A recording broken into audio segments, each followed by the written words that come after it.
Hello everyone, आप सबको स्वागत है ट्रेन विश्वम चैनल पे। और आज हम लोग बात करने वाले हैं नेशनल एजुकेशन पॉलिसी के बारे में। जी हाँ दोस्तों, सबसे पहले तो आप सबको ढेर सारी बधाइयाँ कि ये नेशनल एजुकेशन पॉलिसी फाइनली पास हुई है। और इतनी ज़्यादा प्राउड फीलिंग है ना है कि 2020 में ही हम लोग मतलब आगे 5 साल की जो चीज़ें होने वाली है, आगे 5-10 साल की जो चीज़ें होने वाली है, वो इसी साल फील कर पा रहे हैं कि यार ये नया भारत है, ये आत्मनिर्भर भारत है, ये हाईली एजुकेटेड भारत है और ये नया डिजिटल भारत है। ठीक है, सबसे पहले तो मैं आप सबको कॉन्ग्रेचुलेट करना चाहता हूँ कि ये सब आप और हमारे वजह से पॉसिबल हुआ। ये यूट्यूब बहुत बड़ा रोल प्ले कर रहा है इस चीज़ के लिए, क्योंकि जब भी हमें कुछ सीखना होता है हम सबसे पहले यूट्यूब पे जाते हैं। How to be a teacher, how to be a trainer, how to be a carpenter और कुछ भी। तो यही सब चीज़ें जब इंडियन गवर्नमेंट को और ये सब जो लॉ मेकर्स हैं, जो हमारे लीडर्स हैं, इनको जब समझ में आई तो पूरे के पूरे 30 साल बाद ये चीज़ इम्प्लीमेंट हुई है, ये चीज़ एक प्रस्ताव के तौर पे लाई गई है। तो ये बहुत ही बड़ी विन है हमारी। ठीक है, और आज की वीडियो में मैं बात करूंगा कि क्या क्या चेंजेस आए हैं, और बहुत ही इम्पॉर्टेंट चीज़, लास्ट तक देखना है इसको। मैं बात करूंगा बहुत ही स्पेशल जो मेरे दिल के बहुत पास में है, क्योंकि मुझे बहुत ही खुशी हुई है इस चीज़ से। तो आप एंड तक सुनना, हम और आप इसको साकार करके दिखाएंगे। चलो स्टार्ट करते हैं स्कूल एजुकेशन से। तो स्कूल एजुकेशन आपको याद है आपकी बचपन में कैसे था? चलो याद करते हैं वो हिस्ट्री का लेसन, जहाँ पे आपको कौन सा था वो फाहियान और पता नहीं क्या क्या हिस्टोरिकल चीज़ों के बारे में हमने को याद करना पड़ता था कि ये चाइनीज़ कोई आया था और इसने ये किया। यार इस चीज़ का हमें क्या लेना देना? फुल रट्टा सिस्टम था, फुल रट्टा सिस्टम। और बेचारे हम बच्चे देखो कितना मासूम है, इसके जैसे मासूमियत से हमने वो चीज़ रट्टे मारे और किसी को कोई फ़ायदा नहीं हुआ। ठीक है, प्रेशर बढ़ा। तो एजुकेशन सिस्टम में ये नया बदलाव है कि अभी जो 10 साल हम लोग रट्टे मार के बोर्ड एग्ज़ाम देते थे ना, वो ख़त्म हो चुका है। अभी ये सिस्टम ही थोड़ा बदल गया है। अभी ये 5+3+3+4 हो गया। तो अब ये इक्वेशन है क्या? ठीक है, अभी मैं समझाता हूँ। ये इक्वेशन बेसिकली ऐसा समझ लो कि आपके जो इनिशियल ईयर्स रहेंगे ना, जब आप बच्चे होते हैं 0 से लेकर 3 तक, तो आपकी पूरी रिस्पॉन्सिबिलिटी में आपके मम्मी पापा पे होती है। ठीक है, वो आपको सिखाए, मैनर्स बताए 0 to 3। फिर पूरी रिस्पॉन्सिबिलिटी या तो आंगनवाड़ी या फिर गवर्नमेंट स्कूल्स की है।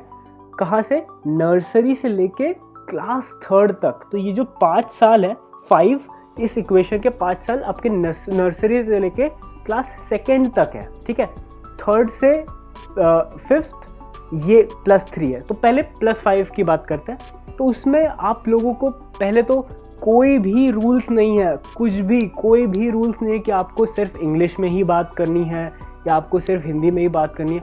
आपको अपने मदर टंग में बात करनी है। आपको जो लैंग्वेज समझ में आती है, जो आपको जैसे समझ में आता है, कि आपको कॉन्सेप्चुअल चीज़ें समझ में आ रही है। कोई ज़रूरत नहीं है कि आपको हाईली प्रोनाउंसिएशन वाले वर्ड सीखने हैं इन ईयर्स में, बिल्कुल नहीं। आपको जो पसंद है उसको आसान भाषा में, जैसे मैं समझाता हूँ एकदम प्यार से, वैसे आसान भाषा में समझा सकता है। ये टीचर्स भी ट्रेन होंगे बच्चों को ऐसे पढ़ाने के लिए। ठीक है, और इसके बाद 4th में एक एग्ज़ाम होगा जिसमें आपकी इस पूरे जर्नी का एग्ज़ाम होगा, जिससे कि आप आगे एलिजिबल होते हो आगे 3rd to 5th करने में। अभी 3rd to 5th में क्या है? सबसे पहले तो सिस्टम चेंज हो चुका है। नो रट्टा, बिल्कुल भी रट्टा नहीं मारने वाले यहाँ पे पूरा का पूरा कॉन्सेप्चुलाइज होने वाला है। कि अगर फॉर एग्जांपल मुझे कुछ कॉन्सेप्ट सिखाना है किसी बच्चे को, मुझे समझाना है कि प्लांट सिस्टम क्या होता है, तो मैं यहाँ पे एक्सपेरिमेंट्स लेके आऊँगा कि ये प्लांट होता है, यहाँ पे इसकी स्टेम होती है, यहाँ पे इसके रूट्स होते हैं, पूरा अच्छे से बताऊँगा जिससे कि बच्चे को समझ में आए। उसको कोई ज़रूरत नहीं है पोलन ग्रेन्स और ये वो चीज़ें रट्टे मारने की, बिल्कुल ज़रूरत नहीं है।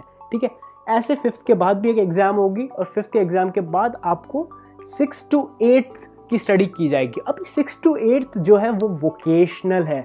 वोकेशनल क्या होता है? वोकेशनल मतलब आपकी जो भी स्टडीज़ है आप प्रोफेशनल लोगों से रिलेट कर सकते हो। फॉर एग्जांपल बहुत ही प्यारी चीज़ बताने वाला हूँ, 6th के आगे कोडिंग मैंडेटरी हो गई है। इससे अच्छी बात क्या हो सकती है कि हम और आप साथ में मिलके कोड करेंगे, कोड करना सीखेंगे, पाइथन, जावास्क्रिप्ट, सब लैंग्वेजेस में कोड करना सीखेंगे और वोकेशनल कोर्सेज करेंगे।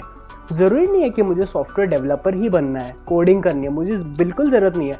मैं एक आर्किटेक्ट भी बन सकता हूँ, मैं एक फार्मर भी बन सकता हूँ, बहुत ही एडवांस फार्मिंग के कोर्सेज कर सकता हूँ, मैं कुछ भी कर सकता हूँ। मैं ओपन टू अपॉर्चुनिटीज़ हो सकता हूँ इन ईयर्स में। क्यों? क्योंकि ये ईयर्स होते हैं जहाँ पे आप एज अ पर्सन ग्रो करते हो। याद है इन्हीं ईयर्स में आपने सब बदमाशियाँ स्टार्ट की थी, गंदे काम स्टार्ट किए थे, पर अभी इंडियन गवर्नमेंट ने न्यू एजुकेशनल पॉलिसी ने समझ लिया कि हाँ ये वो ईयर है जहाँ पे बच्चा बहुत ही ज़्यादा प्रोडक्टिव हो सकता है। अगर इसको वोकेशनल कोर्सेज कराए तो उसकी प्रोडक्टिविटी फाड़ के निकलेगी।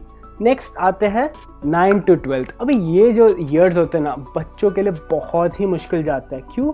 बोर्ड एग्ज़ाम, क्या 10th का बोर्ड एग्ज़ाम है, 12th का बोर्ड एग्ज़ाम है, कैसे मार्क्स आएंगे?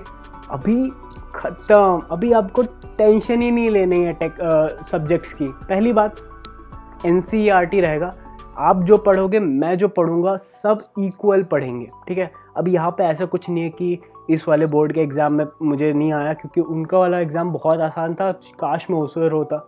एक ही बोर्ड एग्ज़ाम होगा, उसमें ही सब कुछ पूछा जाएगा और वो भी विदाउट रट्टा, analytical approach, goal oriented approach. अगर आपका गोल है कि आपको म्यूजिशियन बनना है तो आप म्यूजिशियन बन सकते हो। अगर आपका गोल है कि मुझे तो एक बहुत ही अच्छे लेवल का कारपेंटर बनना है तो आप उस हिसाब से कोर्सेज ले सकते हो। तो यहाँ पे एक प्लस एडवांटेज है कि आप एक्स्ट्रा कोर्सेज लेके अपने रेगुलर स्टडीज़ में उसको इम्प्लीमेंट कर सकते हो। फॉर एग्जांपल, मुझे अगर इंजीनियर बनना है तो मुझे सिर्फ PCM कंप्यूटर लेके आगे नहीं बढ़ना है, मैं उनके साथ कुछ एक एक्स्ट्रा भी ले सकता हूँ, बहुत सारे लैंग्वेजेस ले सकता हूँ सीखने के लिए, कि मैं ओपन टू अपॉर्चुनिटीज़ हूँ। मैं एक बंदिश में नहीं हूँ कि मुझे आर्ट साइड जाना है या कॉमर्स साइड जाना है या फिर अपने इंजीनियरिंग साइड जाना है, ऐसी कोई बंदिशें नहीं है। आप ओपन टू ऑल अपॉर्चुनिटीज़ हो। ये सबसे अच्छी बात लगी मुझे अपने स्कूल एजुकेशन सिस्टम में रिफॉर्म्स पे, ठीक है। अगर आपको इससे भी अच्छी बात कोई लगी हो तो मुझे कमेंट सेक्शन में बताइए। तब तक मैं नेक्स्ट पॉइंट लेता हूँ, हायर एजुकेशन। अभी जो स्कूल पास कर लेते हैं उसके बाद हायर एजुकेशन के लिए जाते हैं तो सोचते हैं कि यार डिप्लोमा करें या डिग्री करें। फिर कुछ लोग होते हैं डिग्री बीच में छोड़ देते हैं कि उनको बहुत ही ज़रूरत होती है एक जॉब की, तो उनको लगता है कि 4 साल 20-20 लाख रुपए फीस दे के हम क्या ही जॉब करेंगे, इससे अच्छा पहले ही निकल जाते हैं, तो वो ड्रॉप कर लेते हैं। हायर एजुकेशन में बहुत ही बड़ा चेंज है दोस्तों, ये बहुत ही बड़ा चेंज है कि आपको सबसे पहले तो 4 साल की डिग्री सारी होंगी, ठीक है। और ये 4 साल पूरे नहीं है। अगर आपको फर्स्ट ईयर में समझ में आया कि नहीं ये कोर्स मेरे लिए नहीं है, आप फर्स्ट ईयर के बाद भी ड्रॉप ले सकते हो, आपको कोई नहीं रोकेगा, आपको कोई क्वेश्चन नहीं करेगा कि आप 1 साल क्यों ड्रॉप करके आए। आपको एक क्रेडिट सिस्टम के अकॉर्डिंग मार्क्स लिए जाएंगे। फॉर एग्जांपल, हर एक स्टूडेंट का एक यूनिक क्रेडिट अकाउंट होगा जहाँ पे उस ईयर के सारे क्रेडिट्स स्कोर होंगे, ठीक है।